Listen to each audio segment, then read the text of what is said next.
Hi guys, so if you're into gaming media, there's a chance you've probably come across some sort of article or video suggesting that console gaming is dying or PC gaming is dying. And while the exact reason as to why people like predicting the death of one particular platform is unknown, it does often get a lot of people thinking about the nature of the gaming industry at a certain point in time. So in the lead up to the release of the Xbox One X, I have noticed quite a few statements being made against console gaming overall. Now, the idea of the PC Master Race has been a sort of an internet joke for a while now, but there is no denying the truth in the sentiment that modern gaming PCs are objectively more powerful than consoles and tend to run most games better. This whole situation has had me thinking about why some people still do choose to buy consoles over PCs when PCs have the clear capability to outperform consoles.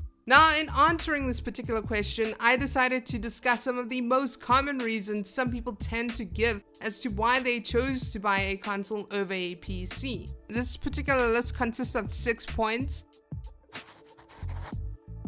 Now, console gaming has long been associated with this idea of plug in and play, and this is very attractive to many people. Basically, the idea is if you buy a console game, you should be able to put it in your console and it will work. There isn't really this need to worry about whether the hardware of the device is compatible with this particular game. There are a few people out there who do tend to suggest that if you have a low-end or mid-range PC, there is a chance that you could buy a new game and find yourself having to change a few settings in order to get this game to work. And a lot of people out there just don't want to deal with this hassle. Sure, if you own a high-end PC, you probably don't have to deal with this problem, but not everybody owns high-end PCs. Recently, some have suggested that consoles are becoming more like PCs and that this has in turn eliminated this whole convenience factor, but I do feel that it is still very difficult to deny that consoles are very much associated with the idea of convenience.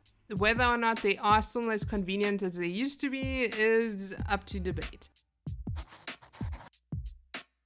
Now, this is a point that stirs up quite a bit of debate within the gaming community, because you have a lot of people who feel that PC gaming is cheaper, and then you have a lot of people who feel that console gaming is cheaper. So let's first start off with why some people believe that PC gaming is cheaper. Basically, there are two main reasons as to why PC supporters believe PC gaming is cheaper. The first is that it is possible to get a PC that is able to run games better than a console at the same price as a console. Refer to the potato masher. And then also PC games are very cheap. They're much cheaper than that of the console counterpart. A lot of people do believe that even if you were to build an expensive PC, that the savings that you would make on buying games would basically make up the difference on how much you would pay for a console and how much you would pay for your PC.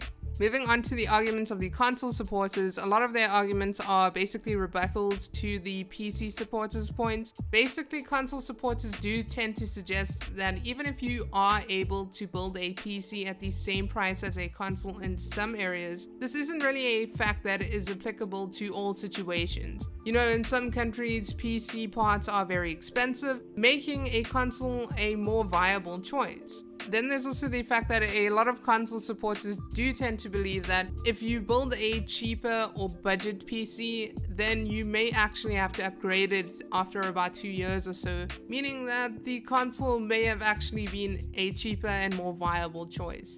Whether or not this is true is up to debate. Obviously, in some situations it probably has been true, in others probably not.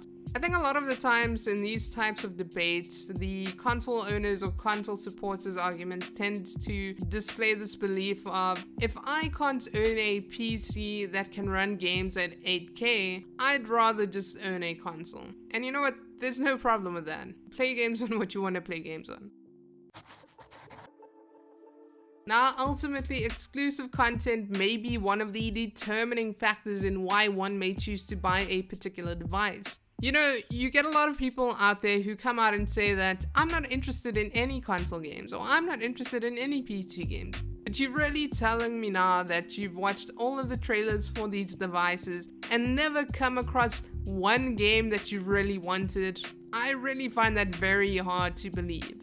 In an ideal world, every gamer would own every platform, or there would only be one gaming platform. But you know what? This isn't an ideal world, so we sometimes have to make a decision, and sometimes this decision is based on what exclusive content each device gets. If most of the games you want to play are exclusives on a particular console and you are not too bothered about graphics, what use is buying a PC if it won't allow you to play the games that you are most interested in? You know, despite the fact that you can play couch co-op games on a single PC, more often than not, when most people tend to think of such a gaming situation, they probably tend to think of playing some PlayStation or Nintendo game. Regardless of whether this fact is due in part to nostalgia or misinformation, there are a lot of people out there who still associate the whole idea of couch co-op solely with consoles. It is for this reason that a lot of people who buy gaming devices for social situations tend to gravitate more towards consoles than PCs. Now, there's a lot of people who believe that if any gaming platform is going to receive a bad port of a multi-platform game, then it will probably be the PC. There is no denying that over the past few years there have been some very notable terrible PC versions of highly anticipated games, but one should never really assume these situations to be fully representative of the nature of PC gaming. Although I definitely do not believe that this is a regular enough occurrence to warrant staying away from the medium, some people do list it as a reason they tend to prefer console over PC. A common argument for why people should invest in PCs is that it is a device that allows you to perform multiple activities for both work and leisure. Now, it's hard to find fault with this argument, as quite simply it is true, but that hasn't stopped people from trying. A lot of people do believe that it is more productive to separate work and play devices, as it allows you to focus more on work activities when you are working. While it's important to note that you can separate work and play by buying a console to game and then a PC to work, the same end can be met by buying two different PCs. But this does sort of kill the previously suggested argument of buying a PC for all of your needs. Now, at the end of the day, it doesn't really matter which gaming device you choose as long as you enjoy the time you spend using it. Some people may look at these reasons and suggest that they do not really provide enough reason to pick a console over a PC, and that's fine because it's their decision, just as it is a console owner's decision to play on console. Personally, I own multiple gaming devices and I use them at different times for different games. I don't really hold a particular disdain for any sort of platform. Until one device is eliminated, there will always be people who prefer to play on one device or the other, and for their own reasons. There is literally nothing to be gained from spreading hate about one particular platform, regardless of what it is, even if it's mobile. Whatever one's views on this particular matter is, it is always important to remember that the aim of playing video games is to have fun, and this can be done without berating another gamer's hardware. So what are your reasons for playing on PC or console? Please share in the comments down below, and if you liked this video, please remember to subscribe. Thanks for watching, and I'll see you in the next one.